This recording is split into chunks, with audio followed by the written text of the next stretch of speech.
Hello students, next we'll go to the next problem, that is non-preemptive SGF. So first of all you must know the meaning of non-preemptive. So what is the meaning of non-preemptive? Once you give the CPU to particular process, you cannot forcibly take away the CPU from that process.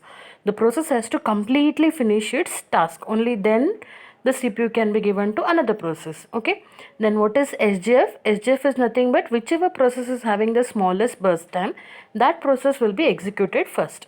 So for the given data, you have to calculate the average waiting time as well as the turnaround time. So first of all, we'll draw the Gantt chart. Okay, so how to draw the Gantt chart? So we should begin with the arrival time 0. At arrival time 0, how many process you have? You have only one process which has come into the system, that is process P0.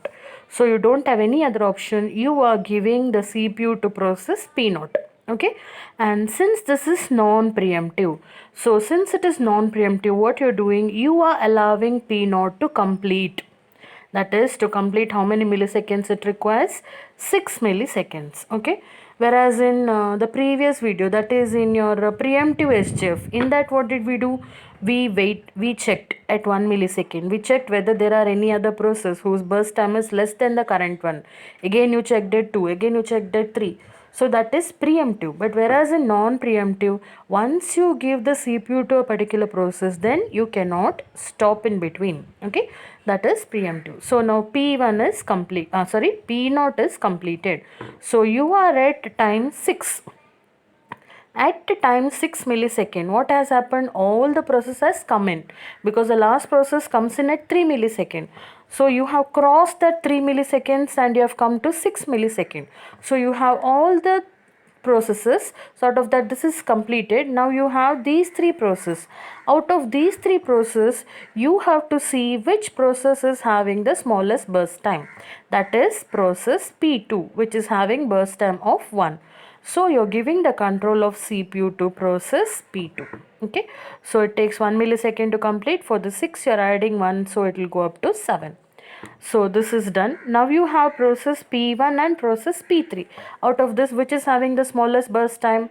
P1, which takes 3 milliseconds to complete. So for this 7 you're adding 3, so it will go up to 10. Last remaining one is process P3, which takes 4 milliseconds to complete. So for this 10 you're adding 4, so it is going up to 14. Just verify. 6 plus 4 10, 10 plus 3 13, 14, and you are also done at 14. Okay, so this is your Gantt chart. Now you have to calculate the waiting time. So how you are going to calculate the waiting time? So for each of the process you have to calculate the waiting time. P0, P1, P2, P3. So for P0, P0 came in at 0 millisecond. It got the CPU at 0 millisecond. So 0 minus 0, it is 0 millisecond. So what is the meaning of that? When the process P0 came into the system, immediately CPU was given to that. Okay, so waiting time is 0. Whereas process P1, it came in at 1 millisecond, but it got the CPU at what time? 7 milliseconds. So 7 minus 1, that is 6 millisecond. Next one, process P2 came in at 2 millisecond, got the CPU at 6 milliseconds. So 6 minus 2, that is 4 millisecond. Next one, came in at 3 millisecond but got at 10 milliseconds. So 10 minus 3, that is 7 milliseconds. Okay, so therefore average waiting time is equal to 0 plus 6 plus 4 plus 7, that is divided by how many number of processes. Okay, that is 17 by 4, so getting around 4.2 milliseconds. Okay, next one, you have to calculate the turnaround time. So what is the formula to calculate the turnaround time? That is burst time plus waiting time. So we'll calculate the turnaround time for all the process. So you can write the burst time given in the question, that is 6314. Now we have to calculate the waiting time. For P0 is 0, P1 is 6, P2 is 4, and P3 is 7. So 6, 9, 5, 11.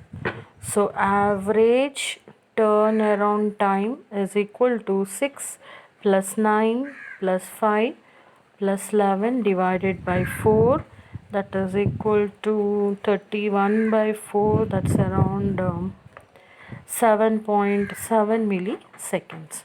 So this is how you have to calculate the average waiting time as well as the turnaround time. I hope you have understood. If you have any queries, please ask. Thank you.